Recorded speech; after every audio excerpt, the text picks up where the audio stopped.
Hello, and welcome to Rumors of My Death. Imagine having to be the night security at a museum. Every display a trick for the primitive center of your brain. An instinctual fear of the shadows in the corner being a predator. That something that appears to be dead and lifeless may in fact spring to life and attack you. The case of Frank J. might have you reconsidering that job application to be night security.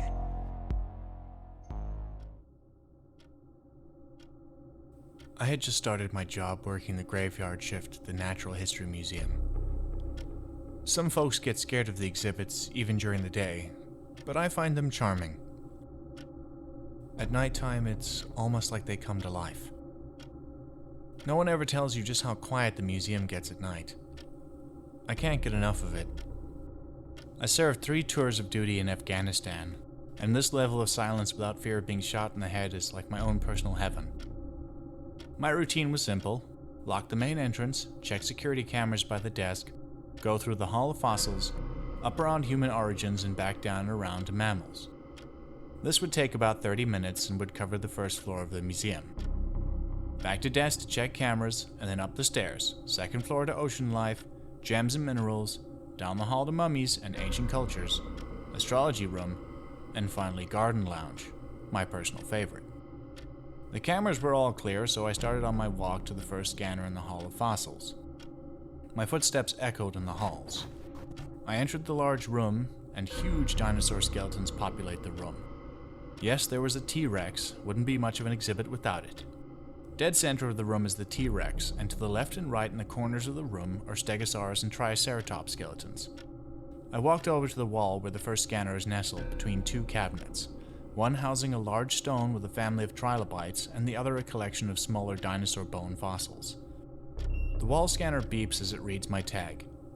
I continued my route to the Human Origins exhibit in a slightly smaller and more intimate room filled with long wooden frames housing scenes depicting early man's daily lives. There were hunter and gatherer families in their huts, and carving tools out of rocks and bones. I scanned my tag against the wall next to the scene of a caveman fighting a saber-toothed tiger in perpetual combat. I walk into Mammals, which is the largest collection we have on the first floor. A vast ecosystem of lions, elephants, deer, zebra, bears, etc., etc. The scanner in this room was on the other side of the room as you were leaving, which was convenient as it would loop around back to the main desk. I was about halfway through the room when I heard a weird sound, like a light echoed scraping noise. I turned around to look where the noise had come from, but didn't see anything. I slowly walked towards the origin of the noise and looked around. There was a taxidermy hippo standing in a relaxed pose, its eyes black and glazed over. Not a bad job. Very lifelike. I spent a few more minutes looking around, and no sight of the origin of the noise. I decided to continue my rounds. Probably just my imagination. I entered the main atrium of the building and went back to my desk to look at the cameras. Outside looks clear, no signs of entry. The first floor clear, and... wait. There was a glitch on the second floor camera in Sector 4, Ancient Cultures.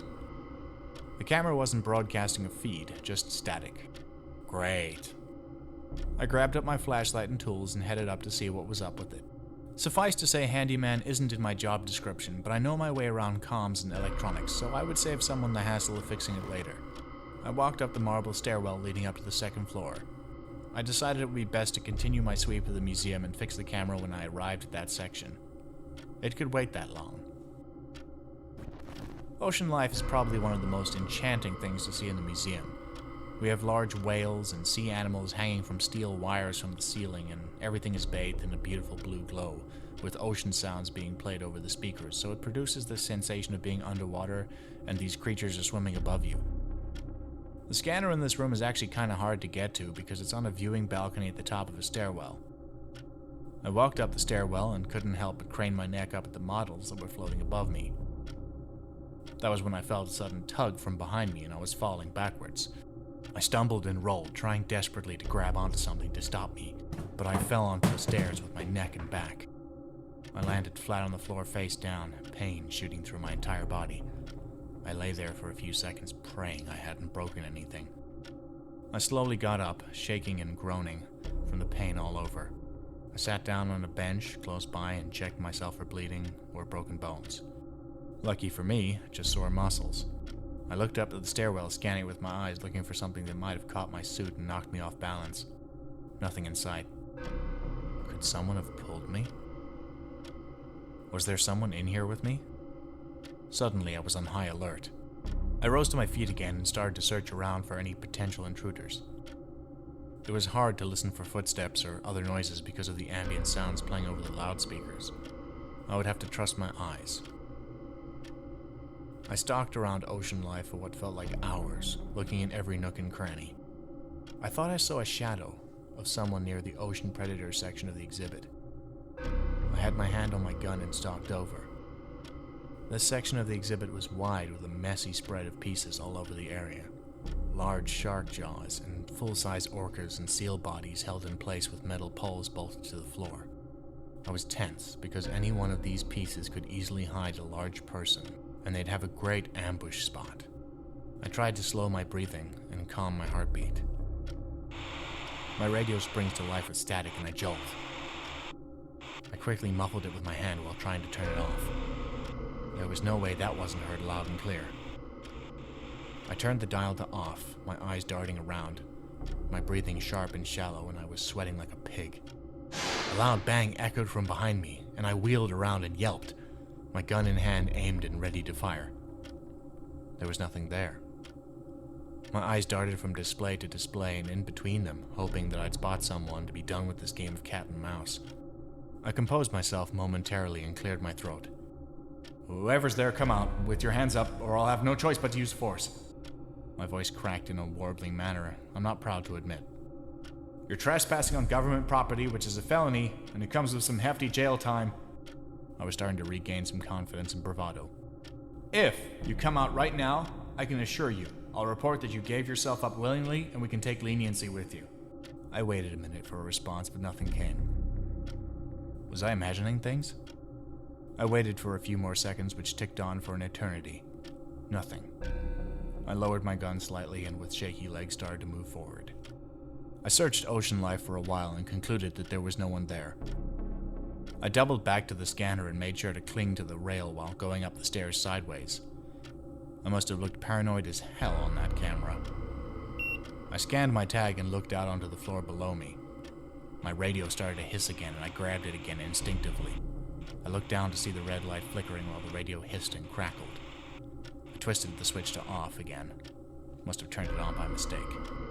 Suddenly, a shadow flashed just outside my periphery and darted towards ancient cultures. Shit. I bolted down the stairs and gave chase as best I could, keeping the figure in sight. It disappeared into the doorway.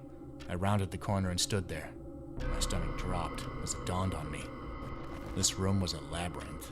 Narrow aisles fenced by glass displays on either side and segmented into a multitude of different rows. Not only would finding someone in here be extremely difficult, but if they wanted to get the drop on me, it would be a simple task. I slowly entered the room with my gun firmly gripped and ready to shoot. I was so tense I was set to shoot on sight and ask questions later. The quiet was offset by the creaking of the floorboards under my shoes. I tried my best to reduce the noise by changing my center of gravity to my front foot. This was also dangerous because I was now off balance. Creaking now lessened. I walked down the aisles, my eyes flicking from left to right. My stomach dropped as the lights went out. I fumbled for my torch and managed to remove it from my belt and shakily turned it on. The beam leapt forward and I gasped and jerked back reflexively. In front of me stood a large man in chainmail armor brandishing a sword. I realized it was a Mongolian warrior from the display. When the lights went out, I must have gotten turned around and ended up face to face with this guy. I composed myself with a deep breath. I tightened my grip on the gun. It started as a low rumble, but began to become louder and louder. This horrible, brain-scraping sound, and I couldn't help but cover my ears. I dropped the flashlight and panicked. The room went pitch black and I was lost in a sea of darkness. I fumbled for where I thought the torch was and slammed my face into a glass display case. I slowly stretched my arm out and touched the cabinet, and started to trail my hand along it as a guide forward in hopes of exiting this room, or hopefully bumping my flashlight with my foot. My radio flared up, now louder than before and sharper, the static permeating the room. Then I heard a scuttling sound coming from behind me. Without thinking, I started to run. I didn't care anymore about where I was going, so long as it was away from whatever was coming. I kept slamming into display cases as I fled, just looking for a gap in between them to move forward. My face was wet now with blood from hitting my head against the cabinets, but I didn't care. I managed to break clear of the room by some miracle and found myself in the hallway leading to the garden lounge. The light of the city coming through the barred windows gave me some pale semblance of vision. I kept running towards the garden lounge, knowing there was a fire escape just around the corner. I could hear the scuttling growing louder behind me, like fingernails scratching on the marble floor. I spotted the fire exit doors and slammed them open. A loud alarm echoed over the whole museum as emergency lights kicked up. The static of my radio blared into a deafening scream and clattered free of my belt and onto the floor. I covered my ears, disorientated. I turned away from the radio and back to where I'd come from. I opened my eyes and froze, blackened.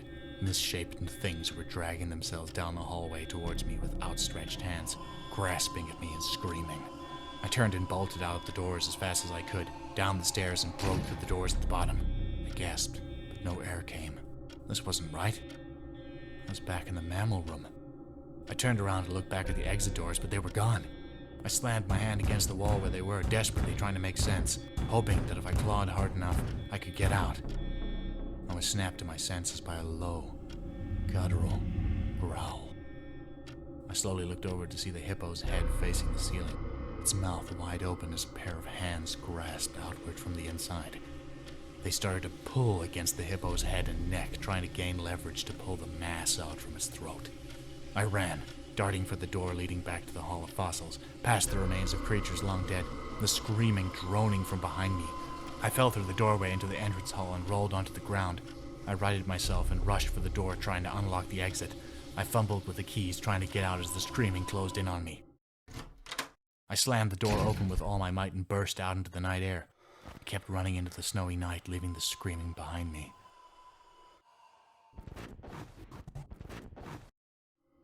The next day I gave my resignation via text message. I didn't care. A few months have passed since then, and I have a new job working at a mall. Day shift, of course. I never sleep without my lights on in my house at night, and a gun under my pillow. It gives me a sense of security, but I know deep down that it would never keep me truly safe.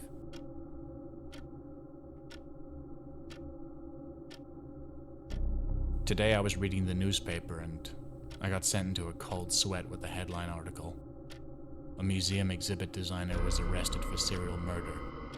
The exact number of his victims was unknown, but he had stuffed their bodies into exhibit pieces and shipped them to museums around the country to be hidden away, always in plain sight.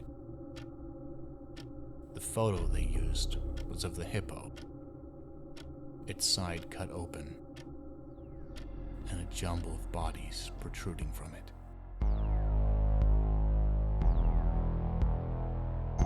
When you hear a noise in the dark, is your first instinct to investigate or to get as far away as you can? Fight or flight may very well save your life. Frank J. now resides in the flight domain. He will never again be inclined to find out what's on the other side of that curtain. Thank you for watching, and we will see you again very soon.